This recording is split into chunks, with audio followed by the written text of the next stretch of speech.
Yeah, so just taking a quick look at this new Murano, it's always been an unusual vehicle, hasn't it? The styling, some people liked it, some people didn't. Another thing people didn't like was the CVT, right? So they've kind of fixed the two main things that were really holding back Murano sales. And we get this updated design, very clean, very modern. Well, it kind of does have some retro, some Nissan retro stuff going on, but it is mostly inspired by the Aria, isn't it?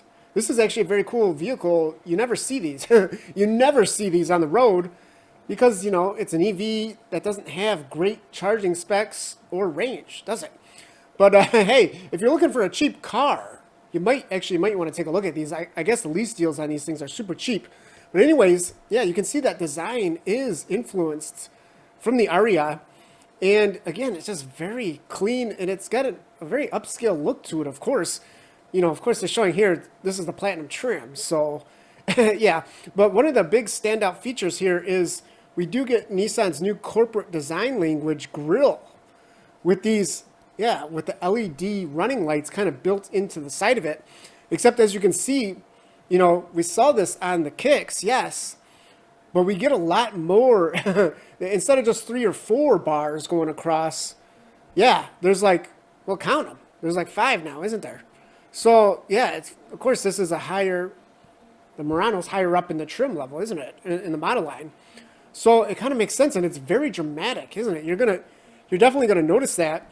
And, what's interesting about this is I was looking at all these pictures, all these different angles, like over and over, and I kept thinking it did have some kind of retro theme to it. Something was kind of catching my eye here, and I was like, what is it? Because everything, as we talked about, everything's very crisp and clean, and these new LED lights it's a very cool modern look.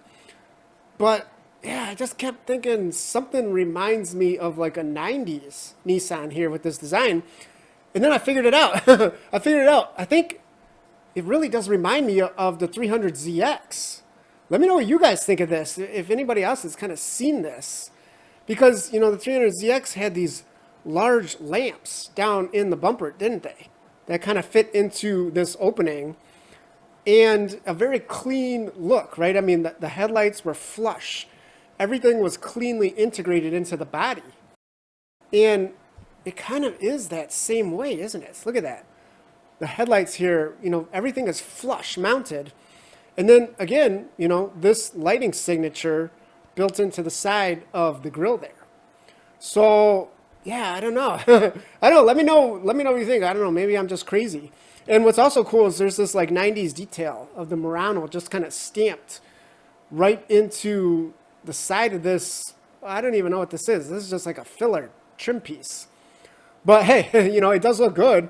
It does look good. And then, of course, on the side, yeah, it's very clean. Actually, it's super clean because check it out. There's no cladding here, is there? There's no cladding around the wheels. It's all body color. We get this kind of double arch effect where you have kind of, yeah, the main arch, and then there's this little chiseled section that kind of runs above it. And then, of course, this is what really is going to make this thing stand apart and make you know that it's a Nissan is, yeah, the Samurai blade, right? That runs all the way across the side of the vehicle towards the rear, right towards the rear taillights. These are very cool very cool taillights, by the way. They have it looks like they have like a million little LEDs in them, doesn't it? And then, of course, yeah, this Murano huge badge across the back. This is something, you want people to know. You want people to know you're driving a Murano. And it's not just the exterior that actually looks great. The inside as well, we get all the latest modern tech. Of course, you're going to have, dual 12.3-inch screens. That's kind of the best setup, isn't it? One for the gauge, one for the infotainment. We do get this nice clean D-shaped wheel. And the dashboard as a whole is kind of, it's kind of, again, taken from the Aria. Except it's a lot better.